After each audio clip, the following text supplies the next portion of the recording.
کہہ رہے کیکڑے کا سوپ اور لابسٹر کے بارے میں بتا دیں. دیکھیں ہمارے فقہ حنفی میں امام اعظم رضی اللہ تعالیٰ عنہ کے نزدیک سمندری مخلوق میں صرف مچھلی جائز ہے، باقی سب حرام.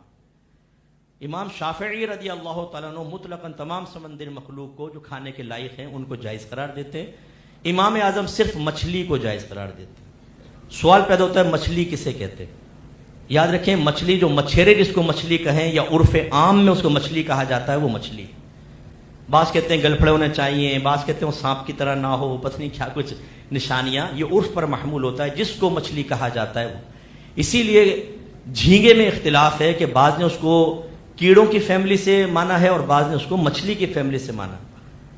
تو ہمارے یہاں جو مچھیرے آتے ہیں آپ نے دیکھا ہوگا، میرے علاقے میں جب آتے تھے مجھے نہیں پتا یہاں کیا ہے، لیکن وہ جھینگا مچھی وہ جھینگا مچھی کہتے تھے. تو اس لیے اس میں علماء کا اختلاف ہوا. جو کہتے ہیں کہ یہ مچھلی کی قسم میں سے اور مچھلی جائز ہے وہ کہتے ہیں جھینگا کھانا جائز، اور جو اس کو کیڑوں کی فیملی سے مانتے ہیں وہ کہتے ہیں کیڑا ہے اور سمندری مخلوق میں مچھلی کے علاوہ کھانا ناجائز، سنت ہے ناجائز.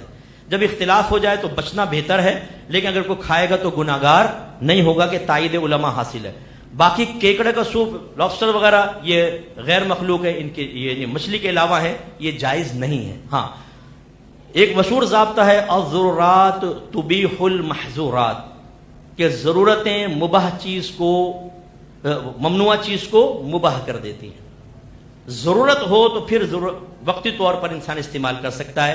جیسے دمے کے مریض ہوتے ہیں اور سردیوں کے اندر ان کا دمہ بڑھتا ہے تو بعض اوقات ڈاکٹر سجیسٹ کرتے ہیں کہ آپ کیکڑے کا سوپ پئیں، اس سے آپ کو سانس میں آسانی ہوگی.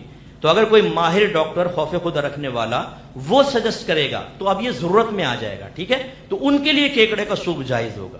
یہ نہیں کہ ہم بھی پہنچ جائیں اپنے مضبوط پھیپڑوں کے ساتھ اور کیکڑے کا سوپ دبا کے پئیں اور لابسٹر کھائیں، یہ ہمارے لیے جائز نہیں ہوگا. ہمیں مچھلی تک اپنے آپ کو یا زیادہ سے زیادہ جھینگے تک اپنے آپ کو محدود رکھنا ہوگا.